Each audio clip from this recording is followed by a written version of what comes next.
This is Bill Mosley, and you're listening to Spooky All-American Spook Show. All American. The All-American Spook Show. The All American Spook Show. And even though I made a terrible mistake, please listen anyway. And just remember one thing: run, Rabbit! All the way to the theaters to see Three from Hell when it finally comes out. Thank you.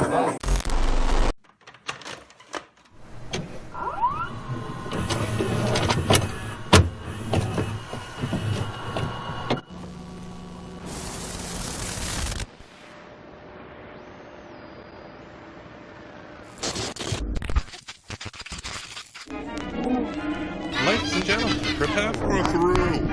We have stories of the dead coming back to life to tales of the night evil. So sit back, relax, and enjoy. The All-American Spook Show.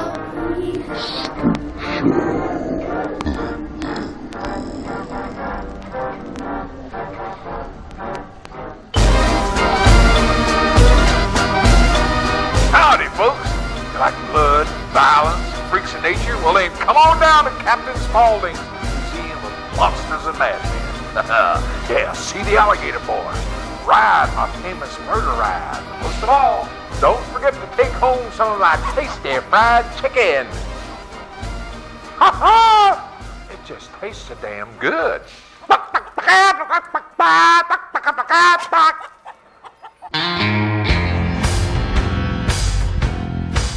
Hello and welcome to another edition of the All-American Spook Show podcast. I'm Josh. As always, I'm joined with my friend Will. Look. And the Professor Smoke. Hey, Ghoulies.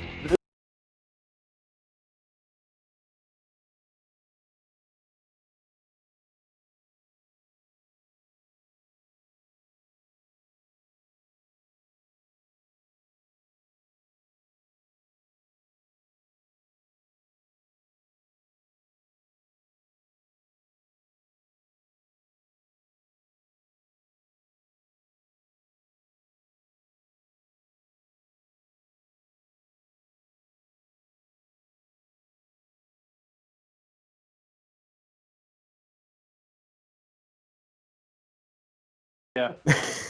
So it's the 2003 release, Rob Zombie's directorial debut, House of a Thousand Corpses. I believe it was also Rand Wilson's, like one of his first films.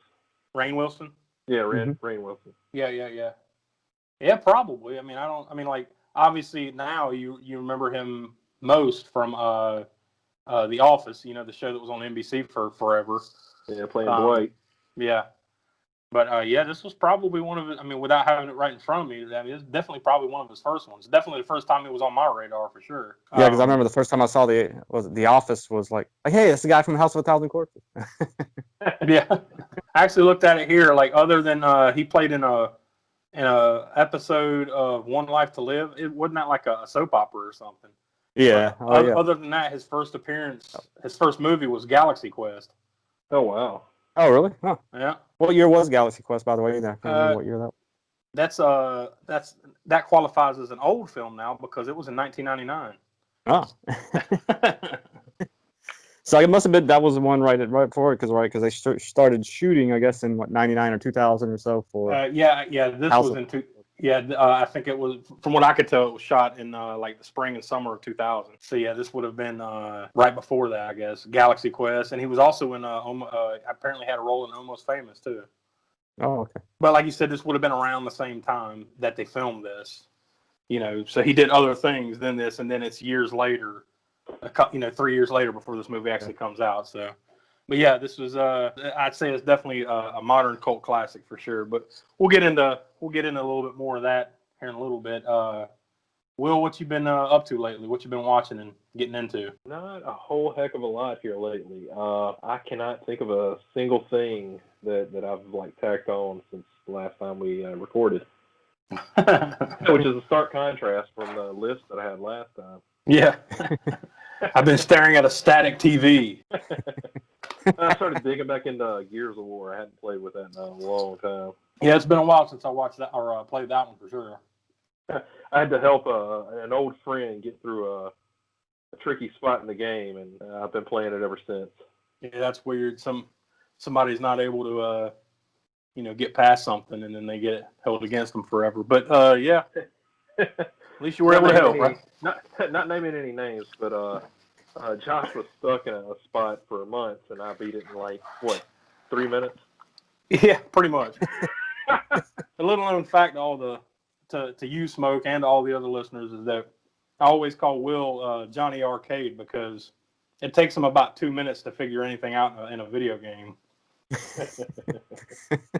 I could sit there and like toy with it for months and be like, man, fuck this game, and then he'll come along and beat it like that.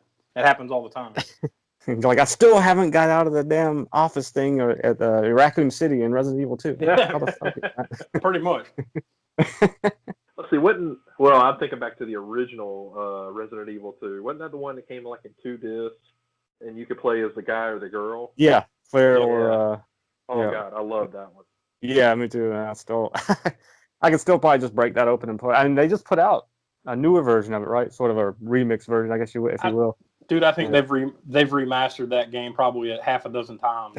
Yeah. And put it on. It comes out on every platform, like even though it's 25 or 20 years old by now. Yep. Is anybody still watching these movies? Well, here's a video game still. Yeah. Yeah, and then while we're talking about that too, you can pretty much thank Resident Evil is one of the reasons why The Walking Dead's on right now. If you want to break it down that way, because that whole zombies had pretty much gone away. And then Resident Evil came back, brought them back in. Yeah, I think pretty much got Dawn of the Dead green lighted for a remake, and Walking Dead not too long. Yeah, and Shaun of the Dead too. Yeah. Shaun of the Dead is just so good. Yeah, that movie's just hilarious. It's not just hilarious, but it's just well done as far as exactly. Not necessarily making fun of the genre, but Yeah, like all the jokes are like in the correct vein for that movie, not to be making just fun of it, as opposed to say like Scary Movie. Yeah, exactly. Yep. Yeah. I mean, you could tell that there was first and foremost fans of not just the zombie genre, but just horror in general and exploitation cult movies, and just also happened to be very adept at writing hilarious scripts too. So. Yeah. I recently watched Spider-Man Into the Spider-Verse. Have you guys seen that? Oh, yeah, I did get a chance to see that in the theater when it was out. Did you like it?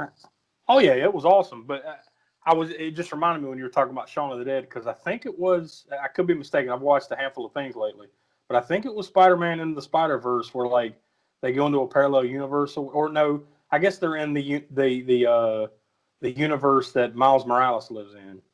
Mm-hmm. And they're in Times Square or something like that, and they see a sign. There's signs and all the stuff that's in Times Square, and one of the signs is for I think it was called Dawn of the Shaun. I think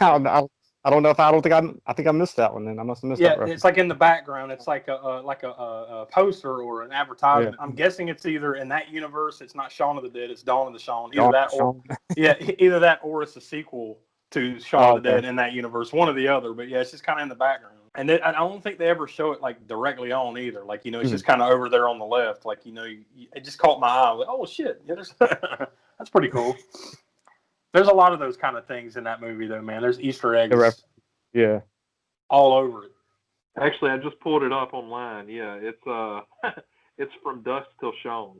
From Dusk Till there you go. Till Shaun. I don't know. Dawn of the Shaun sounds pretty good. Yeah, that sounds good too. Yeah, if I can, I'll try to share that to the Facebook page. Yeah, that's pretty cool. But yeah, I watched that recently. So yeah, I finally got it. I bought it on Blu-ray when it came out, and I finally managed to sit down and watch it. That was really good. I enjoyed the hell out of that. I saw Mandy.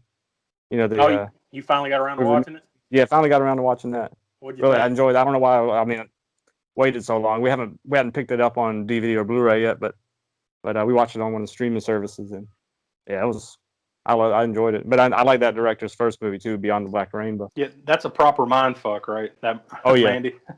Yeah. Yeah. Will, have you got around to watching that one yet? It's on Shudder. No, I haven't had a chance yet. Yeah, you need to watch that.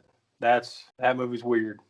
It's good though. Yeah, it's good. It's definitely good. It definitely plays off of that director's other movie. Not plays off of it as far as the theme or anything, but his first movie, that Beyond the Black Rainbow, was definitely a mind fucking movie too. It's just that one was had less plot, I guess you could say. It was more of the mind fuckery than the plot, and you can see where he kind of evolved into Mandy with the storylines and everything going a little bit Yeah. different. But you could, even if you go online and read reviews, you'll still see those splits. Same way you did with his first movie of people that love it, people that hate it, Mhm. and not a whole lot of down the middle one.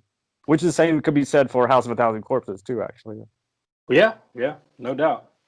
I mean, it's honestly, it's kind of like that with almost all horror movies, though, right? I mean, like, True, yeah. there's not. I mean, once there's, you get outside the box of mainstream, you got like Us and those movies that come out that are generally well received all the way around, or Get Out, which technically I guess maybe wasn't a horror movie, but still played off of that. But even those movies are still generally somewhat polarizing, though, in terms of Yeah. you're gonna get a 50-50 split. Like you either love it or hate it. There's no meh. It was all right. Like you either like, man, that sucked, or that was awesome. It's one or the other. Yeah, and a lot of times these days too, with depending on which route they go with the movie, whether they go to a more surreal sort of, plots there, but it's maybe not as relied upon as the visuals.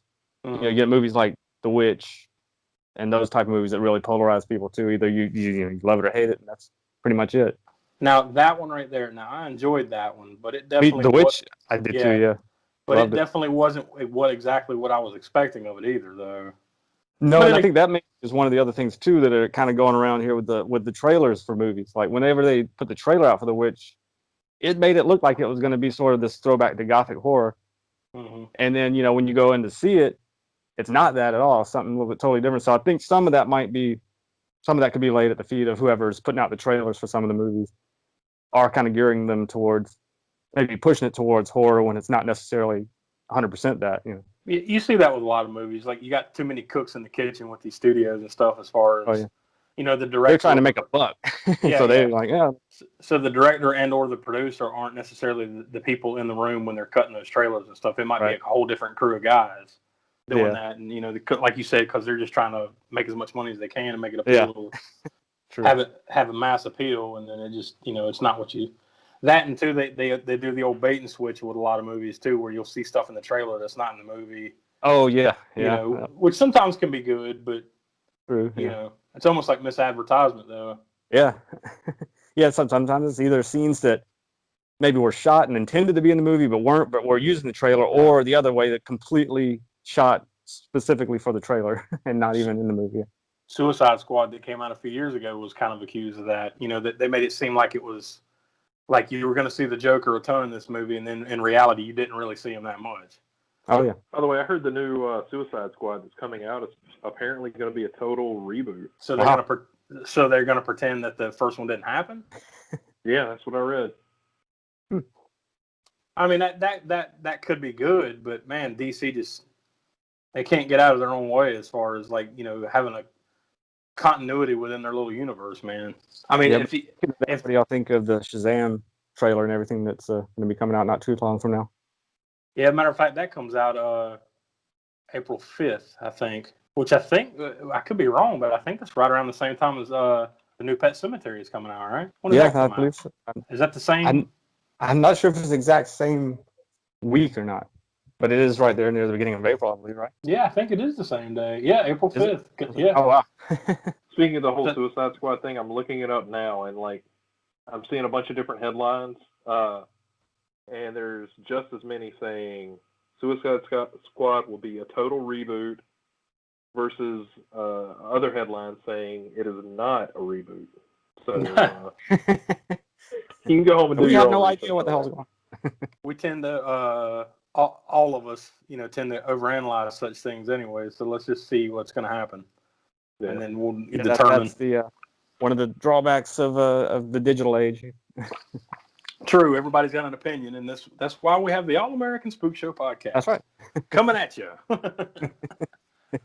I don't think there were too many people slobbering for three dudes from South Carolina's opinions on horror movies, but here you go.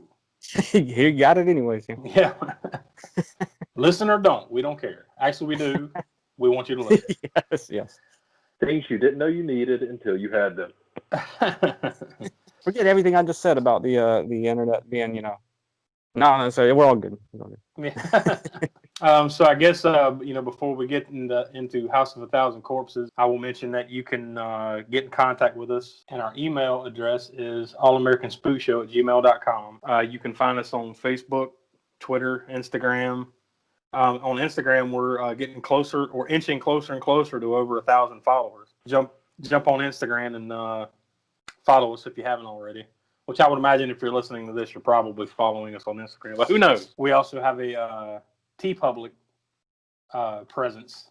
We have a shop, which we've got some ideas for a couple of new shirt designs that we might be putting up pretty soon. Haven't got around to that yet. So basically, right now, what is available is just the All American Spook Show logo shirt. But it's more than just shirts, though. I mean, like you can get this stuff on tank tops, hoodies, baseball T-shirts, kids stuff like shirts, hoodies, onesies for babies, wall art, notebooks, mugs, pillows, everything. So if you want to slap our logo on whatever it is you want, it's available there pretty much. But Josh, if I wanted them on a Speedo, Then that'd probably have to be a custom job. I guess you can hook us up with that, since you probably already have some. So All American Spook Show banana hammocks. And it says street trash on the ass. Actually, no, I'm sorry. It says junk hole on the ass. Junk hole. Never more appropriate than the banana hammock. Which we may or may not have a design with junk hole in mind, so keep an eye out for that. trademark pending. Yeah. So yeah, There's already a lot of people jumping on that junk hole. yeah. Trademarking. Now they can have it. Yeah. Eventually, not yet, not quite available. Oh yeah, yet, yeah. But hopefully soon. Soon. The junk hole's coming. Yeah. Maybe. So I guess with that being said, we'll now that we've got all the preamble out of the way, I guess we will toss to the trailer for Rob Zombie's modern cult classic, House of a Thousand Corpses.